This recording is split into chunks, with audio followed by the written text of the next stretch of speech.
What happened when an undercover CEO discovered his beloved family lodge was falling apart from the inside?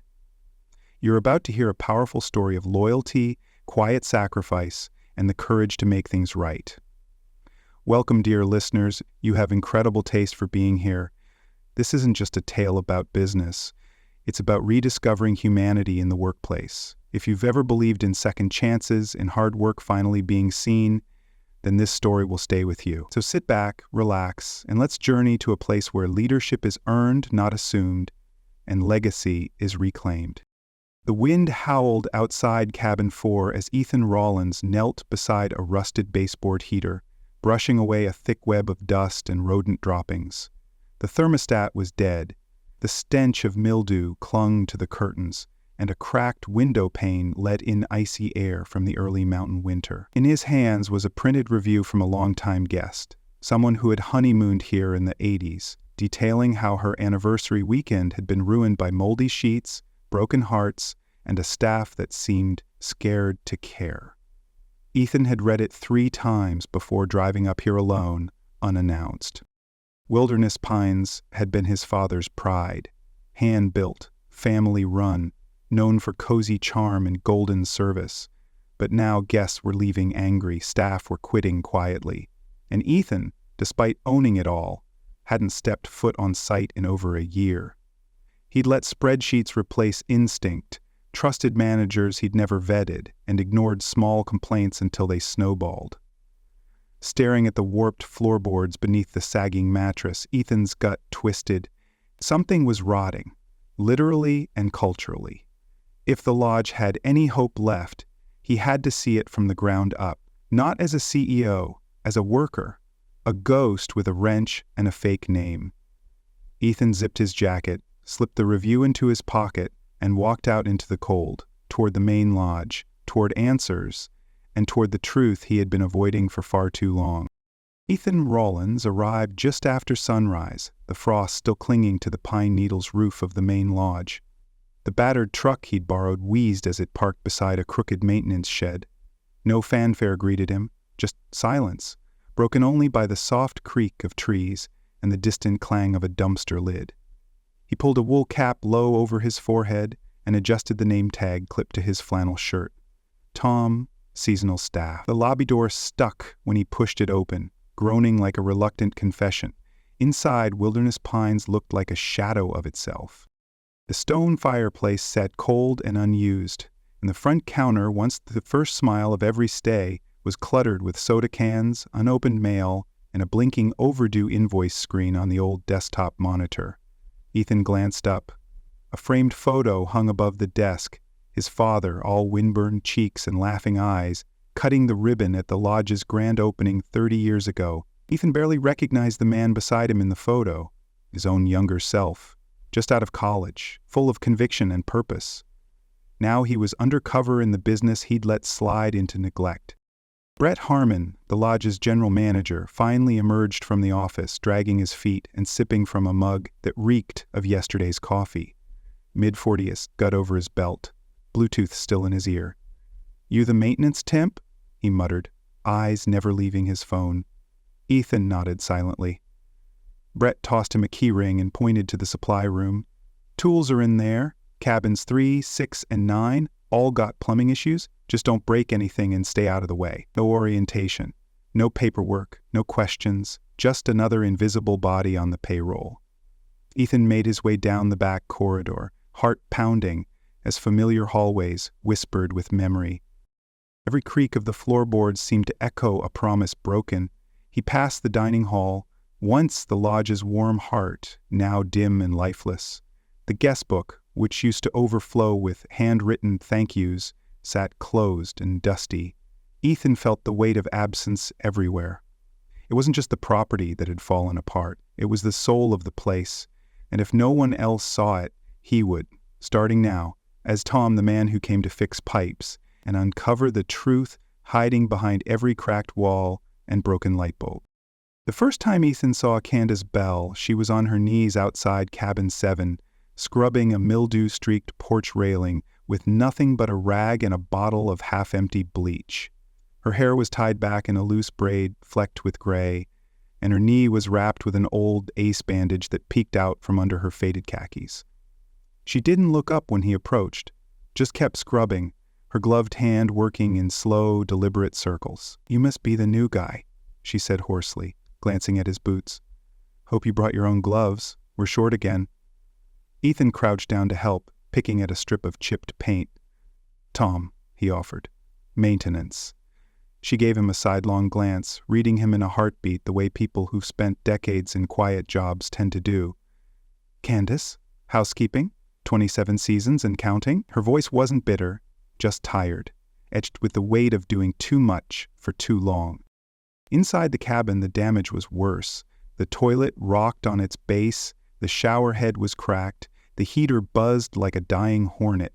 Candace moved methodically, laying down towels to catch leaks, making mental notes for parts she already knew they wouldn't have.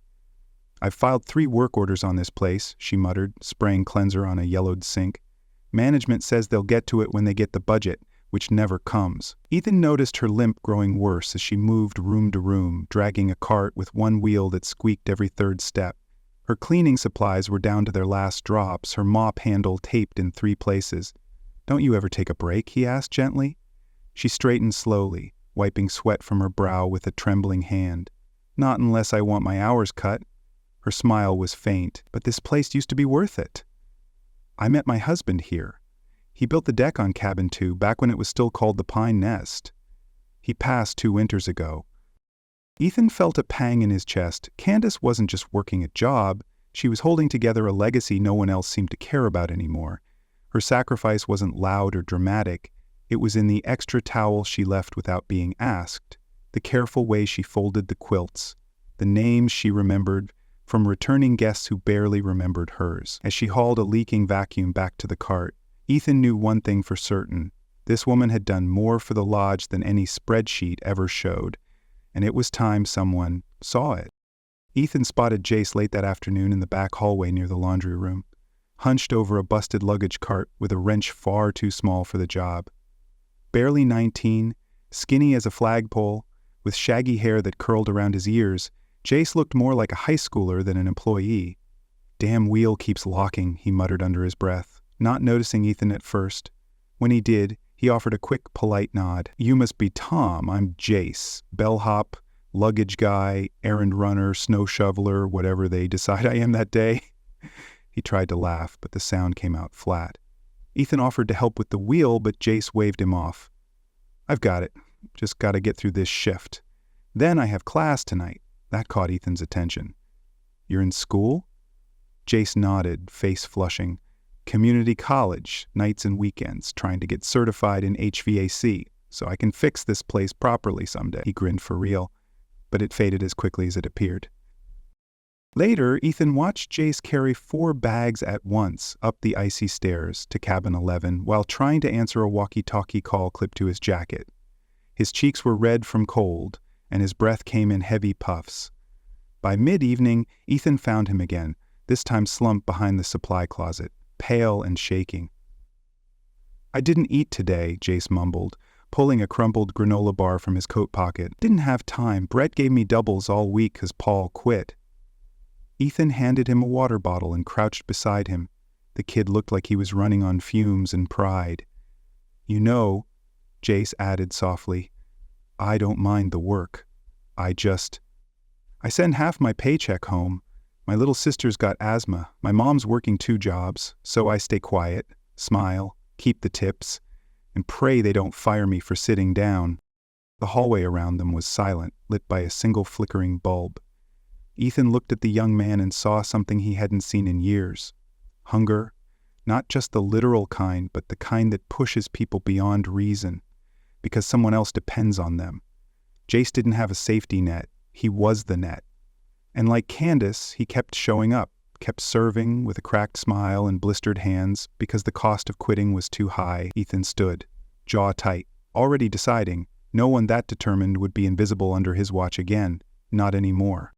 The final straw came on a bitter Thursday afternoon as a cold wind sliced through the trees and rattled the lobby windows.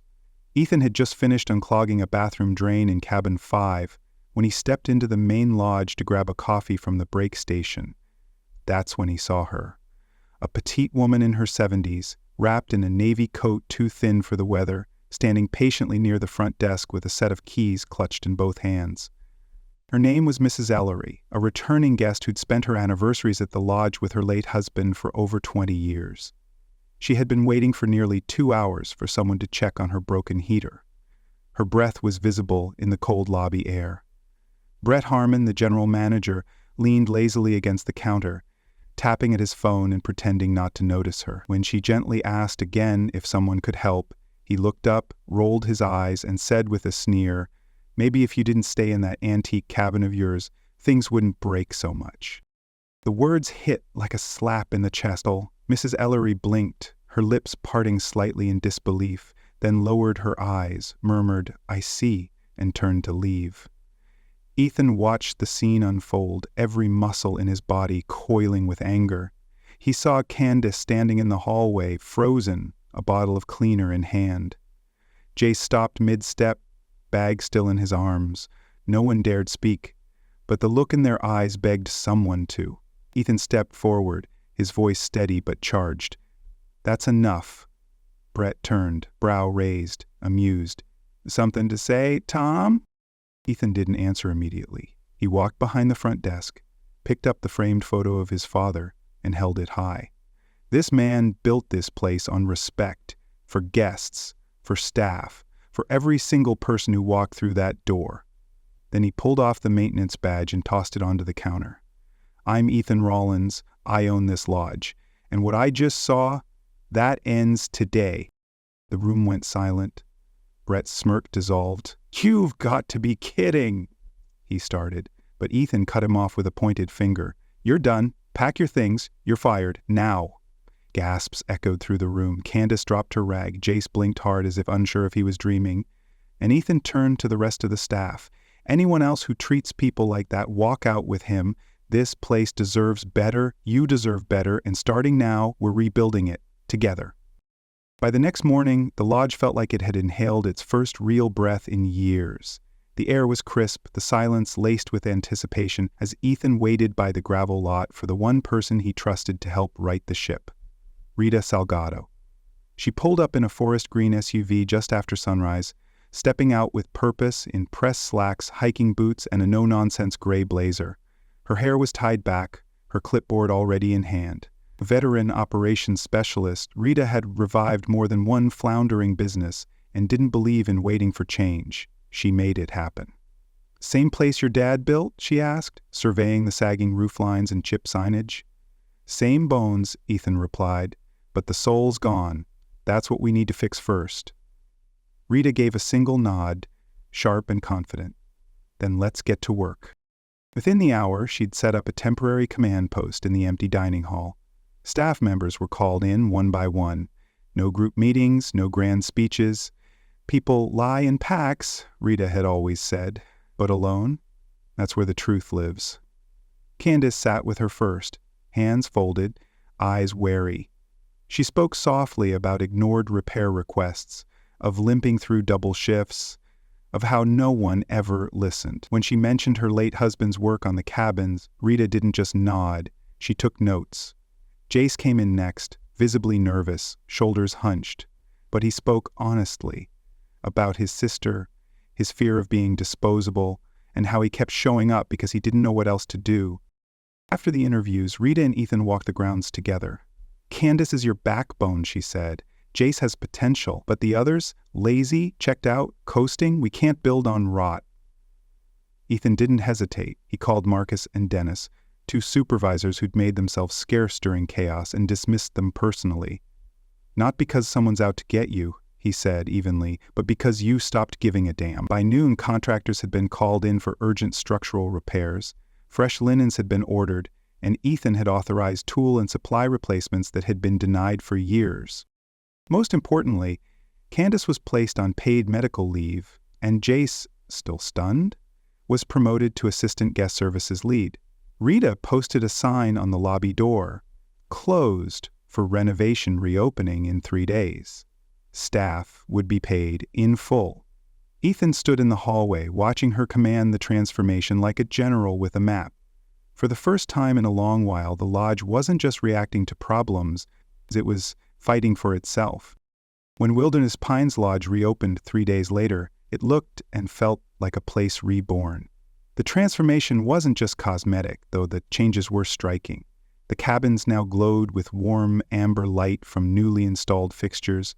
The old rugs had been pulled up and replaced with polished hardwood floors, and the cracked window panes had been swapped for double-paned glass that shut out the chill and framed the pines like living artwork. The lingering smell of mold and stale air had vanished, replaced by fresh pine cleaner and the gentle scent of cedarwood oil diffused in every hallway.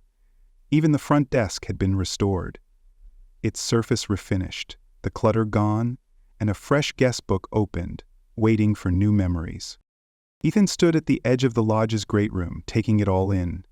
Gone were the flickering lights and broken chairs. Now a fire crackled in the hearth beneath the portrait of his father, newly cleaned and rehung at the center of the mantel. A bowl of fresh apples sat at the check-in desk, just like it used to when Ethan was a boy.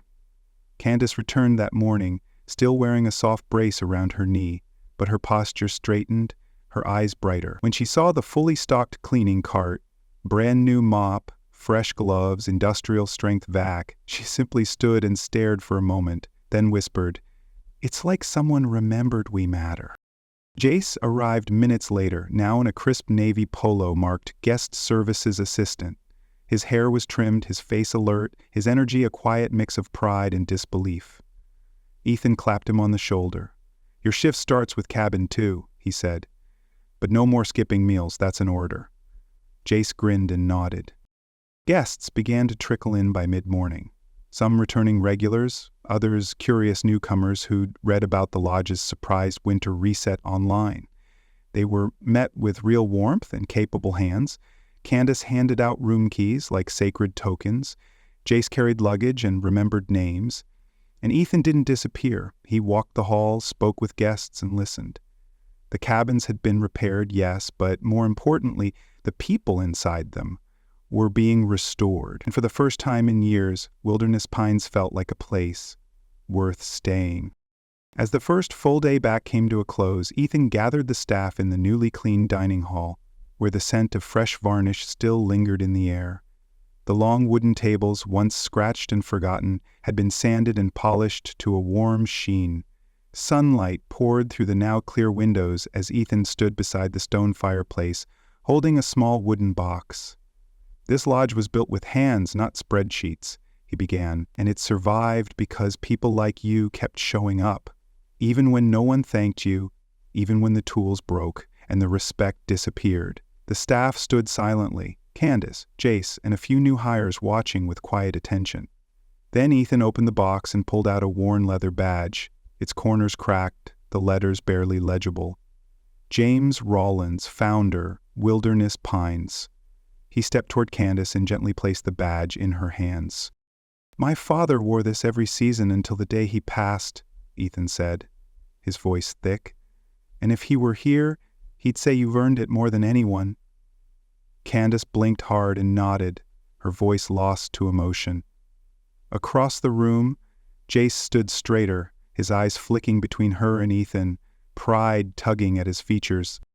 Rita stepped forward next, carrying a freshly bound employee manual, something the lodge had never had in writing.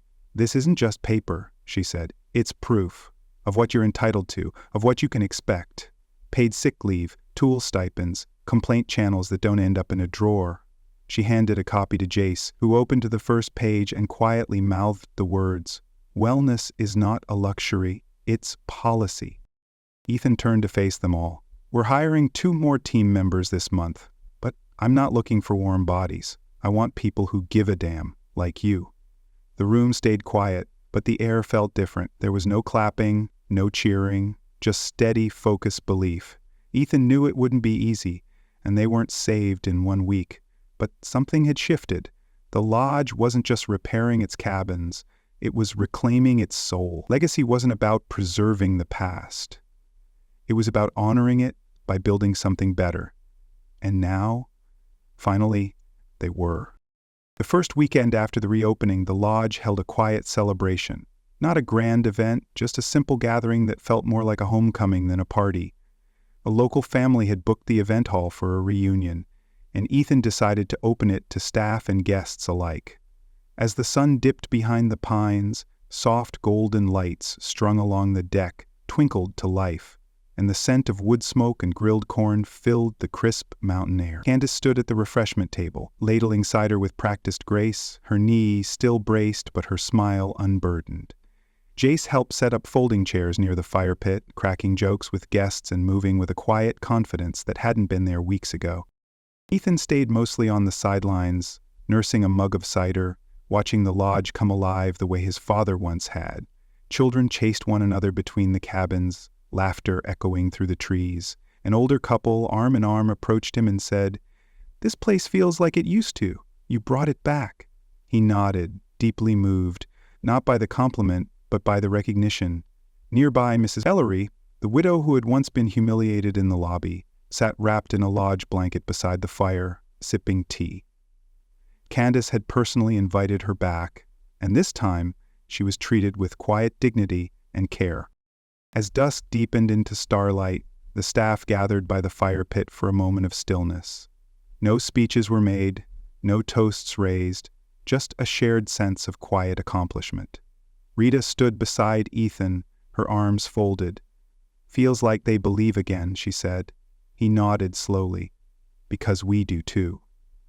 The lodge might never be perfect, but for the first time in a long while, it was whole, and that was worth celebrating.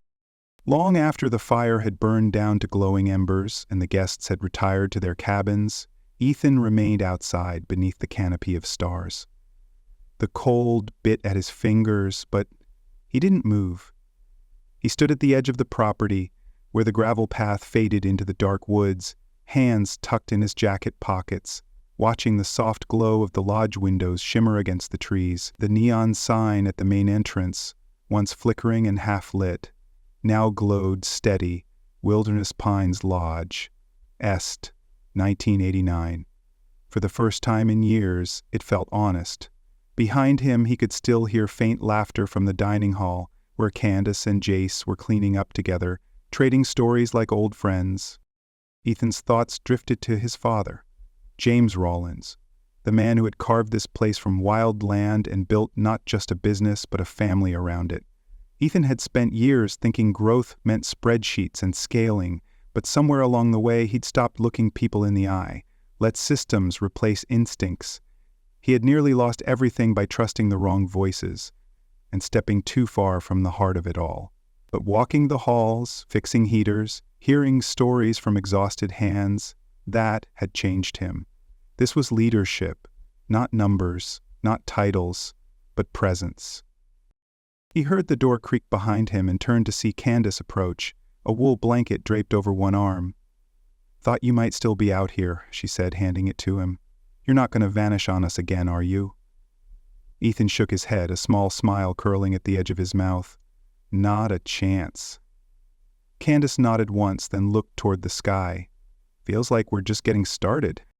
As she walked back inside, Ethan wrapped the blanket around his shoulders and looked out at the quiet wilderness. The wind rustled the trees gently, like an old song finally remembered. He wasn't here to save the lodge, he was here to belong to it again. And this time, he wouldn't forget what that meant. The story of Wilderness Pines Lodge teaches a powerful lesson about the responsibility that comes with leadership and the danger of losing touch with the people who keep a business alive. Ethan Rollins inherited a legacy, but nearly lost it by trusting the wrong voices and distancing himself from the heart of his company. It wasn't until he stepped into the shoes of his workers, scrubbing toilets, witnessing mistreatment, and feeling their exhaustion that he understood the depth of the neglect. True leadership, the story shows, isn't about titles or boardrooms. It's about presence, listening, and acting when values are being eroded.